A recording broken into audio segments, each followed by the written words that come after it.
अस्सलामुअलैकुम। आगाही के एक और प्रोग्राम के साथ सादिया खालिद आपके सामने हाजिर है। नाजरीन, पाकिस्तान में इस वक्त कुछ अदालती केसेस ऐसे हैं जिनके हवाले से बहुत सी बातें जबान ज़द-ए-आम हैं, लेकिन उनमें से कौन सी बात दुरुस्त है और कौन सी बात महज प्रोपेगेंडा, इसके हवाले से डिस्कशन करने के लिए आज हमने अपने स्टूडियोज में दावत दी है सीनियर एडवोकेट सुप्रीम कोर्ट और लाहौर हाई कोर्ट के रिटायर्ड जस्टिस जनाब वकार हसन मीर साहब को। अस्सलाम वालेकुम सर, कैसे हैं आप? जी वालेकुम अस्सलाम और आपके नाज़रीन को भी अस्सलाम वालेकुम। वालेकुम अस्सलाम सर, बहुत शुक्रिया, आपने अपना कीमती वक्त हमारे लिए वक्फ किया। सर, मखसूस नशिस्तों के हवाले से बहुत सारे वर्जन्स जो हैं वो ज़बान ज़द-ए-आम हैं, कुछ पता नहीं चल रहा है। पूछना ये चाहूंगी कि मखसूस नशिस्तों से मुतल्लिक जो फैसला है वो 8/5 से तय हुआ है, तफसीली फैसला अभी तक आया ही नहीं है। जबकि अकलियती मेंबरान जो हैं, यानी जो वो 2 मुअज़्ज़िज़ जजेस हैं, उनका जो फैसला है इख्तिलाफी नोट वाला, वो अब ना सिर्फ एक तश्त-तज़बाम हो चुका है बल्कि वो मीडिया में भी आ चुका है। पीटीआई इस पिटीशन में वो फरीक नहीं है, उन्होंने ये कहा। अब मुझे ये बात बताइए कि किस कानून के तहत ये जो अकलियती जजेस या अकलियती मेंबरान का फैसला था वो कैसे पहले आ गया और जो मेजॉरिटी थी उसका फैसला, तफसीली फैसला अभी तक क्यों नहीं आया? देखिए सादिया, आपके नाज़रीन के लिए और कायरीन के लिए कि यही एक बदकिस्मती है कि जो हमको इस तरफ एक मुबाहिसे की शक्ल में डाल रही है कि अक़लियती फैसला जो है वो अक्सरियती फैसले से पहले कैसे आ गया, और ना सिर्फ आ गया बल्कि उस पर मिनिस्टर्स ने प्रेस कॉन्फ्रेंसेस कर दी और सरकार ने उसमें कुछ इक़दाम भी मुस्तक़बिल के हवाले से ले लिए, और पार्लियामेंट जो है उसको और हुकूमत को एक दूसरे के खिलाफ मैं समझता हूँ कि आमने सामने ला खड़ा किया है। और जो माइनॉरिटी व्यू है, इसमें हमने पहली दफ़ा ये देखा कि जो ये यानी हम अर्सा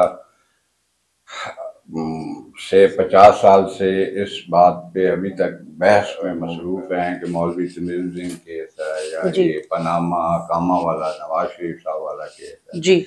ये केस स्टडी बनाए गए और इनसे सबक भी कुछ ना सीखा गया। और तीसरा फैसला जो मैं समझता हूँ कि पाकिस्तान की बदकिस्मती में या अदलिया को लेट डाउन करने में या इदारों को एक दूसरे के खिलाफ खड़ा करने में केस स्टडी बनेगा, वो गालिबन ये फैसला होगा। सही। और इसमें जब तक डिसेंटिंग का मतलब ये होता है, जैसे इसको एक मिसाल से वाज़े करूं, जैसे सवाल जवाब हम करते हैं, यानी मेजॉरिटी में अगर एक सवाल किया जाए और उसका जवाब दिया जाए तो डिसेंटिंग व्यू ये होता है कि आपने उससे एग्री करना है या डिसएग्री करना है। तो अगर आपके सामने फैसला ही नहीं है अक्सरियती, तो आपने प्रिएम्प्टिवली, हम इसको बोलते हैं कि आपने उन इश्यूज को लेके आपने एक डिसेंटिंग व्यू, माइनॉरिटी व्यू दे दिया, और वो लोगों तक कैसे पहुंचा ये बड़ी काबिल गौर बात है। ये काबिल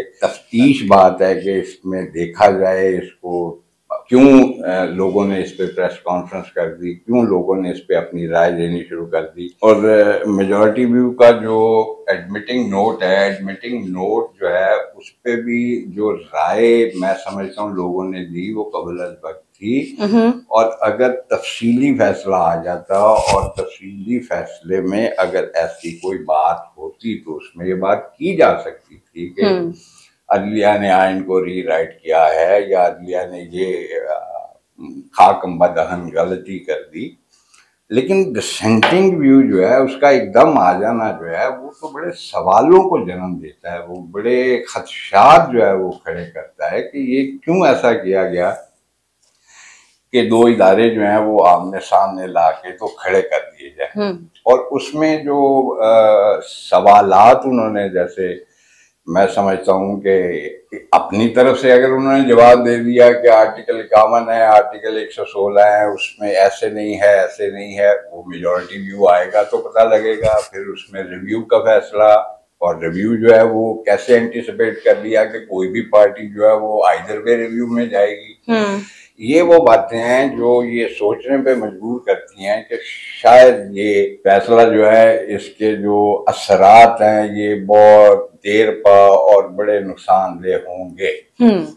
जी सर, पूछना ये चाहूंगी कि अभी आपने तस्करा किया कि अभी चूंकि मेजॉरिटी मेंबरान का तफसीली फैसला नहीं आया तो ये पॉसिबल नहीं होना चाहिए था, ये होना ही नहीं चाहिए था। एक ले मैन के लिए सहूलत के लिए काइंडली ये बताइएगा कि शॉर्ट ऑर्डर से क्या जो तफसीली फैसला है किसी सूरत मुख्तलिफ हो सकता है?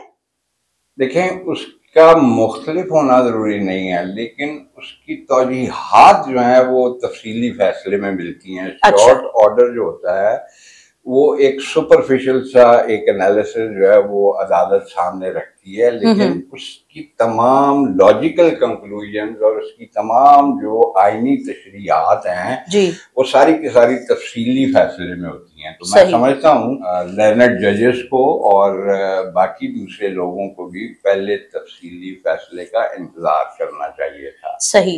सर, अभी आपने थोड़ी देर कबल तस्करा किया कि जो डिसेंडेंट मेंबरान थे, जो अक़लियती मेंबरान थे, उनका फैसला जो है वो मीडिया में और प्रेस कॉन्फ्रेंसेस हो गई। सर, यही प्रैक्टिस कुछ अर्सा कबल जो है वो मेजॉरिटी का जो शॉर्ट फैसला आया था उसके हवाले से भी हुआ था। तो क्या आइन के तहत जो भी जजमेंट होती है किसी भी केस से रेलेवेंट, अगर वो लीक हो जाती है मीडिया में या आवाम में, तो क्या ये जायज है, ये पॉसिबल है? और अगर नहीं है तो इसके हवाले से आइन क्या कहता है कि क्या सजा पॉसिबली हो सकती है? देखें, इसमें जो अब तो सुप्रीम कोर्ट ने एक्सेस टू जस्टिस प्रोग्राम के तहत जो है ना वो एक वेबसाइट बना दी और राइट टू इंफॉर्मेशन है कि लोगों को ये पता चलना चाहिए। अब जो भी फैसला आता है वो सुप्रीम कोर्ट की वेबसाइट पे यानी उसको डाउनलोड कर दिया जाता है और वो लोगों की आसानी के लिए वो मुहैया हो जाता है या दस्तयाब हो जाता है जी।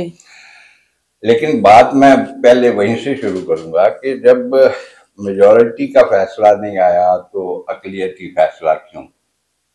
एक बात।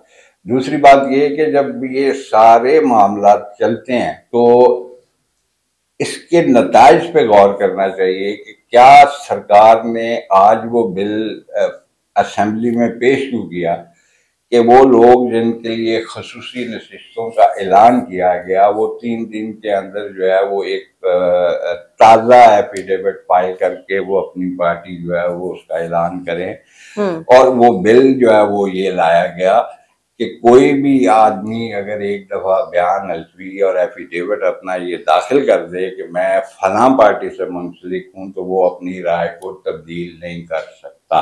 तो मैं समझता हूँ ये भी गलत है। एक आदमी जो है वो अगर आज उसकी राय डिफेक्शन क्लॉज से हट के बात कर रहे हैं कि आज अगर एक आदमी की राय जो है वो किसी तरफ को टिल्टेड है तो वो दूसरे तीसरे चौथे माह या 1-2 साल के बाद वो अपनी राय को तब्दील करने का इख्तियार तो रखते हैं।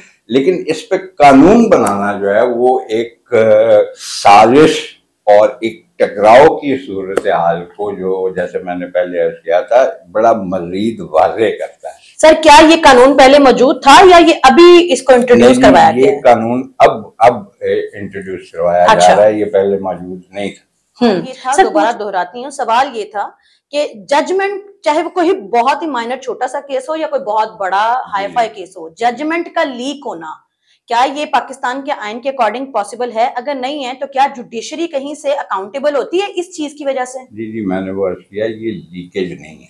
अच्छा, इसलिए कि वेबसाइट बन गई हुई है, जो भी फैसला आएगा उस पर डाल दिया जाएगा और वो लोगों को दस्तयाब होगा।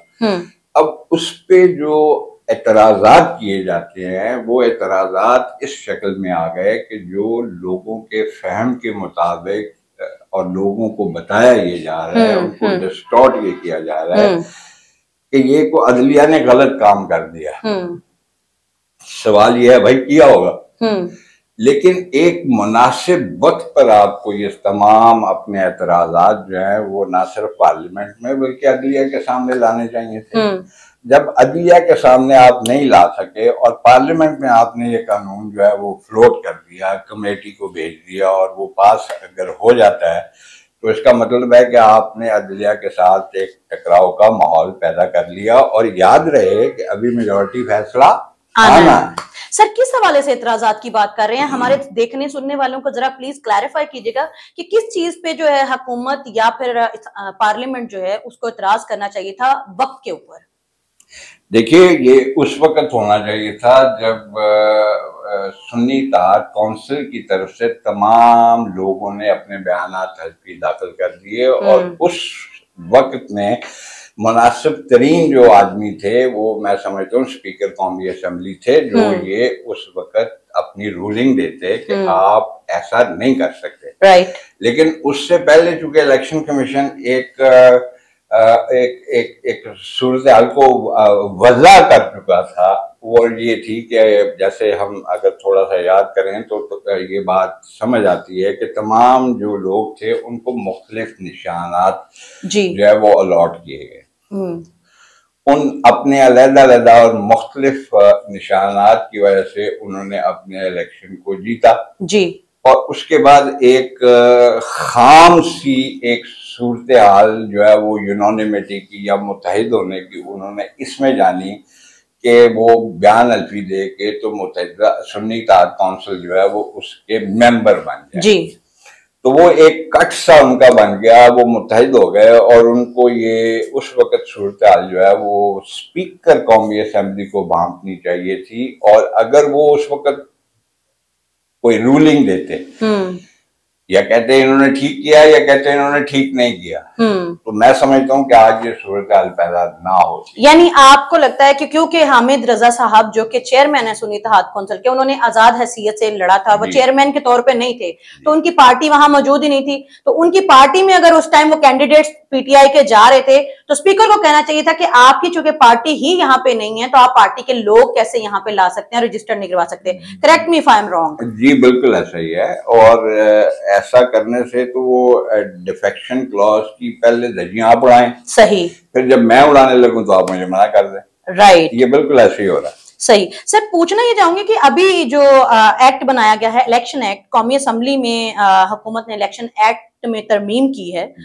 जो ये तरमीम है उससे पहले ही आइन में ये शिकें मेरी नाकिस नॉलेज के मुताबिक मौजूद थी।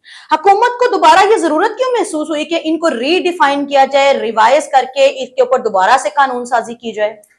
जी, वो हुकूमत को खतरात लाहक हैं, वो समझते हैं कि अगर उनको मेजॉरिटी किसी तरह से हासिल हो गई तो हुकूमत जो है वो जाती रहेगी, तो उसकी पेशबंदी अपने तय उन्होंने ये की है, और जो उन्होंने ढाल बनाया, जो उन्होंने सहारा लिया है, वो इस माइनॉरिटी व्यू को लिया है और उस माइनॉरिटी व्यू से उन्होंने बिल दे दिया, और बिल देने के बाद जो है वो आप समझती हैं कि वो जो अक्सरियत में तब्दील होना था पीटीआई को, वो अक्सरियत में तब्दील नहीं होगी, और वो समझते हैं कि इस तरह ना होने से हुकूमत को कोई खतरा नहीं होगा। सर एक बात बताइएगा, आपने कहा पीटीआई अक्सरियत में तब्दील होती थी, जब पीटीआई कैंडिडेट ही नहीं थी, पीटीआई मौजूद ही नहीं थी इलेक्शन में, सुन्नी इत्तेहाद कौंसिल वहां मौजूद ही नहीं थी, तो ये जो तमाम आजाद मेंबरान हैं ये पीटीआई की सूरत में कैसे इनको अक्सरियत मिल सकती है, या सुन्नी इत्तेहाद कौंसिल की सूरत में इनको मखसूस नशिस्तें कैसे मिल सकती हैं? एक बंदा फरीक ही नहीं है तो उसे कैसे आप लोग सीट्स दे रहे हैं? जी देखें, उसमें जो पीटीआई की तरफ से जो पीटीआई के एमएनए ने जो पिटीशनें दाखिल करी सुप्रीम कोर्ट में 184(3) आर्टिकल के तहत, तो उसमें जो सवाल उठाया गया वो सवाल ये था कि जिस वक्त निशानात अलॉट हुए और जो निशान था पार्टी का उसको यूजब कर दिया गया, और उसके बाद जब इलेक्शन कराए गए तो हमारी सूरत हाल ये थी। अच्छा, अब वो जाते हैं सुप्रीम कोर्ट में एंड दे आस्क द जजेस कि काइंडली ये हमारी रहनुमाई की जाए कि इस सूरत हाल में जो है ना वो क्या होना चाहिए। तो जो सुप्रीम कोर्ट है वो मुख्तलिफ जो एनॉमलीज हैं और जो मुख्तलिफ सूरत हाल है और जो मुख्तलिफ आइन के आर्टिकल हैं उनकी तशरीहात करते हुए वो इस नतीजे पर पहुंचे कि 3 दिन में इनको दे दिया जाए, यानी फर्दर एफिडेविट, आप ताज़ा फ्रेश एफिडेविट दें और अपने आप को मुंसलिक कर लें, या पीटीआई से, या पीटीआई से हैं आप या पीटीआई से नहीं हैं। तो इस सूरत हाल में जब उनको फायदा हासिल हो जाता जो वो समझते हैं, तो मैं समझता हूँ कि उसमें हुकूमत की पोजीशन जो है वो बड़ी वाज़े तौर पर कमजोर होती, इसलिए सारा ये सद्देबाब जो है वो हुकूमत ने अपने बचाव के लिए कम किया है। सर क्या ये आईनी तौर पे या इलेक्शन की किसी भी शिक में ये अलाउड है कि आप इलेक्शन के 100 दिन या 100+ डेज के बाद अचानक से आपको ख्याल आए किसी पार्टी को या किसी मेंबर को कि अब मुझे इनके साथ नहीं रहना, इनके साथ रहना, तो during that tenure of government वो अपनी पार्टी को चेंज कर लें या जिनके साथ वो एसोसिएटेड उस एसोसिएशन को बदल लें, क्या ये पॉसिबल है? देखें, ये पार्लिमानी रवायात के खिलाफ है। अच्छा, ना सिर्फ पार्लिमानी रवायात के खिलाफ है, जैसे कि मैं आज कर रहा था कि ये डिफेक्शन क्लॉज जो है उसके भी ये अमर माने आता है। वो भी इसलिए बनाई गई कि एक पार्टी को छोड़ के दूसरी पार्टी में ना जाया जाए। लेकिन यही बात मैं बड़ी वाज़े तौर पर कहनी चाह रहा था कि जब तक मेजॉरिटी व्यू ना आ जाए और उसमें ये मामला जो है वो सेटल डाउन होते हुए नजर ना आए या आए, तो उस सूरत में जो डिसेंटिंग व्यू है उसकी अहमियत या उसका बिल्कुल ना होना जो है वो वाजे हो जाएगा। तो इसलिए इंतजार ये करना चाहिए था, मैं समझता हूँ कि उस वक्त तक इंतजार किया जाता है जब तक मेजॉरिटी व्यू आता, और ये तमाम मामलात अगर उसमें हल ना होते तो फिर जो है वो कुछ पेशबंदी की जाती है। और उस वक्त भी पार्लियामेंट सरकार ही की होती है, तो सरकार जो है वो अपने मंशा मर्जी के मुताबिक बिल ला सकती थी उस वक्त। सर मेजॉरिटी का तफसीली फैसला क्यों नहीं आ रहा? किस चीज ने रोक रखा है? जब शॉर्ट ऑर्डर्स को पास हुए इतना टाइम हो गया है, तो इतने दिन हफ्तों गुजर चले हैं, तो तफसीली फैसला लाने में क्या चीज अमर माने कर रही है? गर्मियों की छुट्टियां आ गई ना। अच्छा, समर वेकेशन आ गया। ओके, तो ये जो इख्तिलाफी नोट है ये इन्हीं समर वेकेशंस में जारी किए गए हैं? जी, जारी। ये कैसे पॉसिबल हुआ? मतलब ये जजेस वेकेशन पे नहीं गए। अच्छा, तो यानी कोई जजेस जो फैसला पेंडिंग पे है, तो जो अगर अक़लियती मेंबरान है तो वो अपना रिलीज नहीं कर सकते आइन के तौर पे, जो मैं आपकी बातों से समझ सकी हूँ। नहीं, रिलीव कर सकते हैं, लेकिन समर वेकेशन जो होती है ना, इसमें एक रोस्टर बनता है, तो जजेस अपनी मर्जी के मुताबिक जो है वो लीव ले लेते हैं और कुछ जजेस जो है वो नहीं लेते। सही। उनके लिए यानी पहले पंद्रवाड़े में कुछ ले लेते हैं, दूसरे आखिरी पंद्रवाड़े में ले लेते हैं, तो इस तरह एक दूसरे को एडजस्ट करके फिर वो काम जारी रखते हैं। Sir since you are very senior justice, आप निज़ाम इंसाफ के साथ अरसा दराज से मुंसलिक हैं, तो एक बड़ा कड़वा सवाल करने वाली हूँ। सवाल ये करना चाह रही हूँ कि क्या आपको लग रहा है कि पीटीआई को अक्सरियत देने के लिए ये जो फैसला है या फिर किसी सूरत में डिलेइंग टैक्टिक्स यूज किए जा रहे हैं? देखिए सादिया, मैं इससे कबल के मैं इस आपके सवाल पे कोई बात करूं, मैं एक बात बड़ी वाज़े तौर पे मैं समझता हूँ मुझे कहनी चाहिए और जानदारी से कहनी चाहिए। मौलवी तमीज़ुद्दीन केस, उनके बाद एक दो केसेस और हैं, फिर ये अकामा और पनामा वाला केस, और जो आखिरी केस जो पाकिस्तान की बदकिस्मती कहलाएगा और जिसमें केस स्टडी बनाया जाएगा, वो ये फैसला होगा। और देखिए, कोई भी फैसला किया जाए वो अफर्मेटिवली किया जाए, पॉजिटिवली किया जाए या नेगेटिवली किया जाए, वो होता तो कानून और आइन की तशरीह के अंदर ही है जी। पर सवाल यह है कि जो मारूजी हालात हैं, क्या उनको नहीं देखा जाना चाहिए या उनको नहीं परखा जाना चाहिए या उनको जांचना नहीं चाहिए और उनके मुताबिक जो है आइन को तशरीह की शक्ल में अप्लाई किया जाना चाहिए। तो मैं समझता हूँ कि ये वो सवालात हैं जो आने वाले वक्तों में बेशुमार दफ़ा प्रॉब्लम क्रिएट करेंगे और बड़ी मुश्किलात हायल हो जाएंगी हमारी ये जमहूरियत में और हमारी पार्लिमानी रवायात में। सर पूछना ये चाहूंगी, मेरी और मुझ जैसी आम आवाम की सहूलत के लिए काइंडली ये बताइएगा कि अदलिया में ये कैसे मुमकिन हो जाता है कि फैसले की पिटीशन या फैसला केस किसी और चीज का होता है और फैसला किसी और मुद्दे के ऊपर आता है। जैसे कि अभी आपने तस्करा किया, कुछ अरसा कबल नवाज शरीफ साहब के ऊपर एक केस हुआ पनामा लीक्स के ऊपर, लेकिन फैसला आ जाता है अकामा के ऊपर। सेम इसी तरीके से अभी जो है पिटीशन दायर कर रही है सुन्नी इत्तेहाद कौंसिल, लेकिन फैसला आ रहा है पीटीआई के हक में। ये कैसे पॉसिबल होता है? इसके लिए एक ही लफ्ज है, वो है बैरूनी असरात। बस आप समझ जाएं, वो हमारे लोगों को भी पता है, वो हमारे कानूनदानों को भी पता है, वो हमारे अदलिया को भी पता है, और वो बेशुमार देखें जेड भुट्टो वाला फैसला जो है वो 35-40 साल के बाद पछतावा, इस तरह आप बड़े फैसले होंगे जिसमें ये पछतावे होंगे 30-40 साल के बाद। तो बैरूनी असरात जो हैं वो उनको जब खातर में लाया जाए तो फिर ऐसे फैसले आते हैं। सर, एक मुंसिफ होने के नाते आपसे जाते जाते सवाल करना चाहूंगी कि जिन केसेस का आपने तस्करा किया है, एक मुंसिफ होने के नाते और एक आम इंसान होने के नाते आपको क्या लगता है कि इन फैसलों में इंसाफ करीना क्यास किया गया था?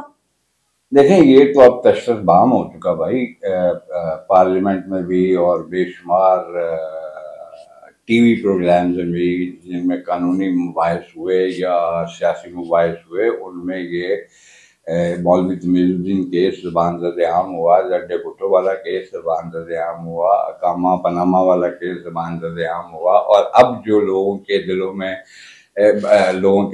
और लोगों की ज़बानों पर बहुत अरसा रहेगा वो ये फैसला रहेगा।